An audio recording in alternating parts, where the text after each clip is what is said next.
বন্ধুরা আসসালামু আলাইকুম। আমি ব্যারিস্টার মাসুদ আক্তার, গ্রামীণ ব্যাংকের প্রধান আইন উপদেষ্টা। আজ আপনাদের সামনে উপস্থিত হয়েছি। আপনারা জানেন, গত 26/5/2024 তারিখে গ্রামীণ ব্যাংকের পক্ষ থেকে গ্রামীণ ব্যাংকের প্রতিষ্ঠাকালীন এমডি ডক্টর মোহাম্মদ ইউনুস এবং তার সহযোগীদের বিরুদ্ধে তার ব্যক্তিগত প্রতিষ্ঠান প্যাকেজেস কর্পোরেশন লিমিটেডকে নিয়ে যে দুর্নীতির তথ্য, উপাত্ত, দালিলিক প্রমাণ গ্রামীণ ব্যাংকের পরিচালনা পর্ষদের হাতে আসে, সেই দালিলিক প্রমাণসহ তথ্য উপাত্তসহ আমরা একটি দুদকে অভিযোগ দায়ের করি।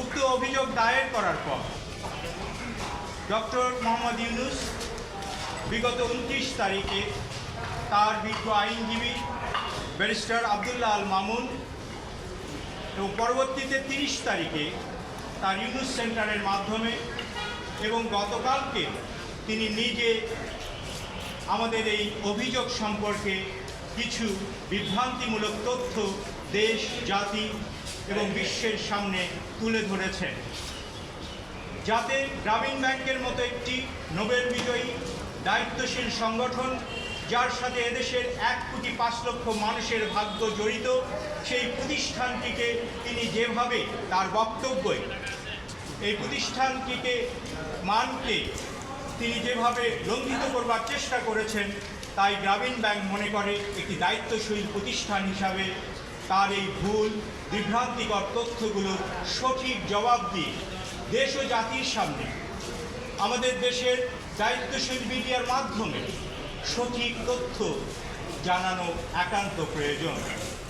এই প্রেক্ষাপটে আজ আমরা আপনাদের সামনে এখানে এসেছি।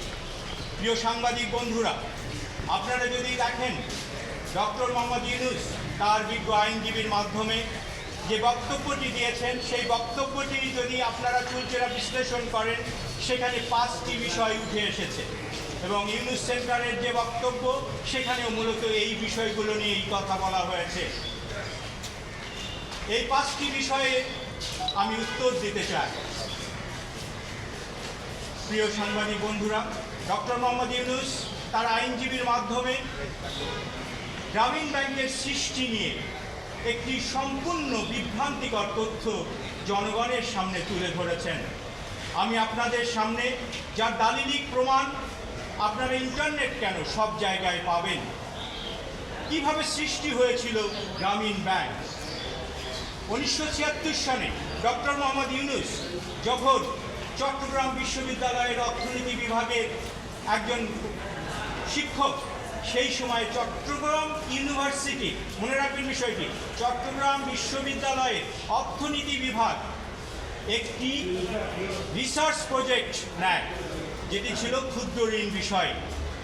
চট্টগ্রাম বিশ্ববিদ্যালয়ের অর্থায়নে, জনবলে, ছাত্রদের অংশগ্রহণে এই রিসার্চ প্রজেক্টটির দায়িত্ব পালন করেন ডক্টর মোহাম্মদ ইউনুস। আমরা তার অবদানকে অস্বীকার করছি না, কিন্তু তিনি যদি বাকি অবদানগুলোকে স্বীকার করতেন, তাহলে বোধহয় এই সমস্যাগুলোর সৃষ্টি হতো না। এই প্রজেক্টটি তথ্য যখন তিনি কৃষি মন্ত্রণালয়ের কাছে পরবর্তীতে পেশ করেন, তখন কৃষি মন্ত্রণালয়, আরেকটি কথা আপনাদেরকে জানিয়ে রাখি, ঠিক একই সময় এই বিষয়ে এগ্রিকালচার বিশ্ববিদ্যালয়ের একটি গবেষণা চলছিল, কিন্তু তিনি যখন এটি কৃষি মন্ত্রণালয়কে, সেই সময় কৃষি মন্ত্রণালয়কে তিনি যখন দিলেন, তখন তারা এটিকে কৃষি মন্ত্রণালয় নাম দিল। এখানে একটি গুরুত্বপূর্ণ তথ্য আপনাদের জন্য, এই তথ্য আমরা একটি কথাও বানিয়ে বলছি না, দালিলিক প্রমাণ সহ আপনাদের সামনে উপস্থাপন করছি। কৃষি মন্ত্রণালয় এই প্রজেক্টটির নাম দিল গ্রামীণ ব্যাংক প্রকল্প, করে এই প্রজেক্টটিকে পাঠিয়ে দিল বাংলাদেশ ব্যাংকের কাছে। সেই সময় 1978-79 সালের বাংলাদেশের বাজেট কত ছিল জানেন? 2,499 কোটি টাকা। সেই বাজেটের মধ্য থেকে গ্রামীণ দারিদ্র্য দূরীকরণের লক্ষ্যে সরকার 100 কোটি টাকা এই প্রজেক্টে, গ্রামীণ ব্যাংক প্রজেক্টে প্রদান করলেন। কে প্রদান করলেন? সরকার প্রদান করলেন, বাংলাদেশ ব্যাংক প্রদান করলেন। ডক্টর মোহাম্মদ ইউনুসের কোনো ব্যক্তিগত সম্পত্তি এখানে আসেনি। এবং এই প্রজেক্টে বেতনভুক্ত একজন পিডি প্রজেক্ট ডাইরেক্টর হিসেবে ডক্টর মোহাম্মদ ইউনুসকে নিয়োগ দেওয়া হলো। পরবর্তী পর্যায়ে 1983 সালে যখন এটিকে ব্যাংকে রূপান্তরিত করা হলো, আপনারা জানেন এটি ব্যাংকে রূপান্তরিত করা হলো। যখন একটা প্রজেক্ট থেকে সেই প্রজেক্টটা অন্য পর্যায়ে যায়, কি করা হয়? ওনার আইনজীবী দেখেন কি ব্যাখ্যা দিলেন, যে গ্রামীণ ব্যাংক অধ্যাদেশের 37 নম্বর অধ্যাদেশটা আপনাকে পড়তে বললেন। আপনাদের কাছে এই অধ্যাদেশ সবখানে আপনারা পাবেন। 37 নম্বর অধ্যাদেশটা উনি যে অধ্যাদেশের যে 37 নম্বর ধারাটি উনি পড়লেন, সে ধারাটি একজন বিজ্ঞ আইনজীবীর কাছ থেকে আমি কেন কোন উদ্দেশ্যে তার মতো একজন বিজ্ঞ আইনজীবী এ ধরনের ব্যাখ্যা দিলেন আমার বোধগম্য নয়। ডক্টর ইউনূস যেহেতু তার আইনজীবীর মাধ্যমে বলেছেন, আমি বলবো এটি ডক্টর ইউনূসের ব্যাখ্যা। তিনি যে ব্যাখ্যা দিলেন সে ব্যাখ্যাটা শুধু হাস্য করে না।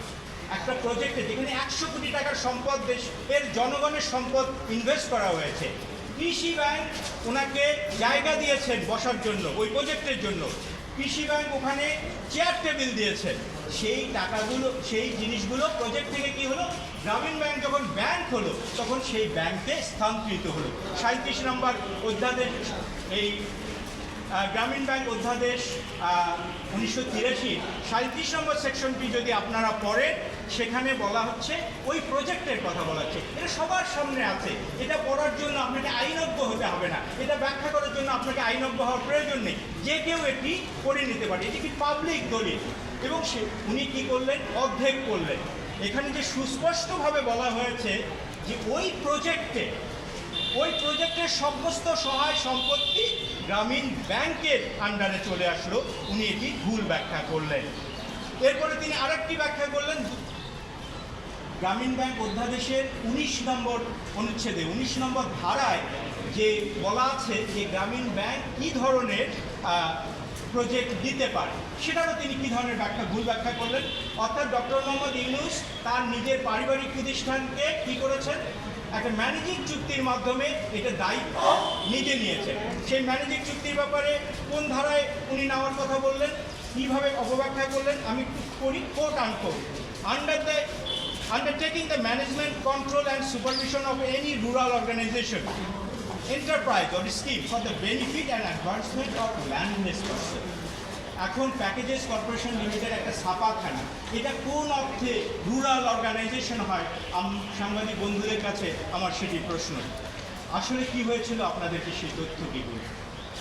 প্যাকেজেস কর্পোরেশন একটি রুগ্ন প্রতিষ্ঠান ছিল, যে প্রতিষ্ঠানটি ঋণের ভারে জর্জরিত ছিল। সেই প্রতিষ্ঠানটিকে, যে প্রতিষ্ঠানটির মালিককে ডক্টর মোহাম্মদ ইউনূস এবং তার পিতা এবং তার ভাইরা, এই প্রতিষ্ঠানটিকে ব্যাংক্রাপসি অর্থাৎ দেউলিয়া হওয়ার হাত থেকে বাঁচানোর জন্য গ্রামীণ ব্যাংকের অধ্যাদেশ ভঙ্গ করে ডক্টর মোহাম্মদ ইউনূস নিজে এই ব্যাংকটিকে লোন দিলেন এবং এই ম্যানেজিং চুক্তি করেছেন। আপনারা ব্যাংক কোম্পানি আইনও যদি দেখেন, সেখানে সুস্পষ্ট বলা আছে ম্যানেজিং ডিরেক্টর তার কোনো নিজস্ব প্রতিষ্ঠানের সাথে চুক্তি করতে পারে না, লোন মৌকুব করতে পারে না, সুদ মৌকুব করতে পারে না। ডক্টর ইউনূস এগুলো সব কিছুই করেছেন। এবং একদিকে উনি কালকে একটা বক্তব্যে বলেছেন উনি দুঃখ পেয়েছেন, ওনার পরিবারকে আঘাত করা হয়েছে। আমরা ওনার পরিবারকে বা ওনাকে আঘাত করতে চাইনি, আমরা শুধু ওনার অপকর্মগুলোকে, ওনার দুর্নীতিগুলোকে, ওনার মিথ্যাচারগুলোকে আপনাদের সামনে তুলে ধরছি। উনি একদিকে এই চুক্তিতে একদিকে স্বাক্ষর করছেন কে, doctor Muhammad Yunus, managing director Grameen bank. অপরপক্ষে স্বাক্ষর করছেন কে, ওনার পিতা জনাব দুলা মিয়া সওদাগর। উনি প্যাকেজেস কর্পোরেশনের managing director, doctor Muhammad Yunus আবার প্যাকেজেস কর্পোরেশনের ডাইরেক্টর। এবং আরেকটা জিনিস দেখেন, ওটার উইটনেস হয়েছেন ডক্টর মোহাম্মদ ইউনূস নিজেই। এমন স্বেচ্ছাচারিতামূলক কাজ যিনি করতে পারেন, তিনি কিভাবে বলেন আমরা ওনার পারিবারিক প্রতিষ্ঠানকে কষ্ট দিচ্ছি বা দুঃখ দিচ্ছি। উনি আরেকটি কথা, ওনার আইনজীবী আরেকটি কথা বলেছেন, এটি আপনাদের জন্য মানে খুবই মজার হবে। আমরা আশা করি আপনারা একটু এই ব্যাপারে ইনভেস্টিগেটিভ জার্নালিজম করবেন। কারণ উনি বলেছেন যে ওনার আইনজীবীর মাধ্যমে উনি যেটা বলেছেন যে প্যাকেজেস কর্পোরেশনকে উনি গ্রামীণ ব্যাংকে দিয়ে দিয়েছেন। ভাই, যদি আপনি আমাকে কিছু দিয়ে দেন তাহলে এটা তো গ্রামীণ ব্যাংকের মালিকানায় থাকতে হবে। গ্রামীণ ব্যাংকের মালিকানায় থাকলে দলিল দিয়েছেন, দান করলেও তো দলিল দিয়েছেন, দখল দিয়েছেন। প্যাকেজেস কর্পোরেশনের লিমিটেডের নাকি 2 বিঘা জমি, একটা দোতলা বিল্ডিং এবং একটা পুকুর উনি গ্রামীণ ব্যাংকে দিয়েছেন। আমরা হলফ করে বলতে পারি, আমাদের কাছে তথ্য উপাত্ত নিয়ে বলতে পারি, এ ধরনের কোনো দখল আমাদের কাছে নেই, অর্থাৎ গ্রামীণ ব্যাংকের কাছে নেই। অতএব তিনি একটা সুন্দর মিথ্যা কথা জাতির সামনে বললেন যে ভাই আমি সব দান করে দিয়েছি, আমার কোনো সম্পদ নাই। ওনার আইনজীবী এই কথাই বলেছে, আপনারা দেখেন। উনি জাতির কাছে কি হয়ে গেলেন? দেবতা হয়ে গেলেন। উনি জাতির কাছে ফেরেশতা হয়ে গেলেন। কিন্তু আসল সত্য তো এই প্যাকেজেস কর্পোরেশনের লিমিটেডের আমরা সর্বশেষ যে আর্টিকেল অ্যাসোসিয়েশন সব কিছু আমাদের কাছে আছে। এটি ওনার মালিকানায় রয়েছে, ওনার পরিবারের মালিকানায় রয়েছে। এটি এখন শত শত কোটি টাকার সম্পদের মালিক। এই প্যাকেজেস কর্পোরেশনকে উনি কী করেছেন দেখেন। এরপরে আরেকটা বিষয়, একটা মিথ্যাচারকে উনি যে একটা আর্ট ফর্মে নিয়ে গেছেন, সেটি দেখে আমরা ইংরেজিতে একটা কথা বলে থাকি যে মানুষ যখন মিথ্যা বলতে বলতে এমন অবস্থা হয়ে যায় যখন সত্য এবং মিথ্যার পার্থক্য করতে পারে না, তাকে বলা হয় প্যাথোলজিক্যাল লায়ার। তিনি এমন একটা পর্যায়ে গেছেন, উনি বললেন কি এসবিএফ থেকে বিদেশি সংস্থা ওনাকে লোন দিয়েছে প্যাকেজেস কর্পোরেশনে, গ্রামীণ ব্যাংক লোন দেয়নি। শুনুন, গ্রামীণ ব্যাংক একটি বিশেষায়িত ব্যাংক। গ্রামীণ ব্যাংকে ফান্ড এসেছে সরকার থেকে, গ্রামীণ ব্যাংকে ফান্ড এসেছে জনগণের তার সদস্যদের কাছ থেকে, গ্রামীণ ব্যাংকে ফান্ড এসেছে বিদেশি সংস্থা থেকে। বিদেশি সংস্থার যে ফান্ডগুলো সেগুলোকে গ্রামীণ ব্যাংক ভালোভাবে ম্যানেজ করার জন্য আলাদা একটা তহবিল গঠন করেছে, যে তহবিলের নাম এসবিসিএফ ফান্ড। সেই তহবিলটা কার তহবিল? তাহলে গ্রামীণ ব্যাংকের তহবিল। এবং সেই তহবিল যারা দিয়েছেন, এখন তো শুধু বাংলাদেশে ওনার বিরুদ্ধে অভিযোগ উঠছে, কিছুদিন পর তো বিদেশেও ওনার বিরুদ্ধে অভিযোগ উঠবে। কারণ তিনি যে স্বীকারোক্তিমূলক বক্তব্য দিয়েছেন যে ওই বিদেশিরা ওনাকে লোন দিয়েছে, ওই ফান্ড থেকে যে লোনটা দিয়েছে এটা গ্রামীণ ব্যাংকের ফান্ড, এবং গ্রামীণ ব্যাংক থেকে উনি লোন দিয়েছেন ম্যানেজিং ডিরেক্টর হিসাবে। গ্রামীণ ব্যাংকের আইনের ব্যত্যয় ঘটিয়ে বিদেশি কোনো সংস্থা ওনাকে লোন দেয়নি।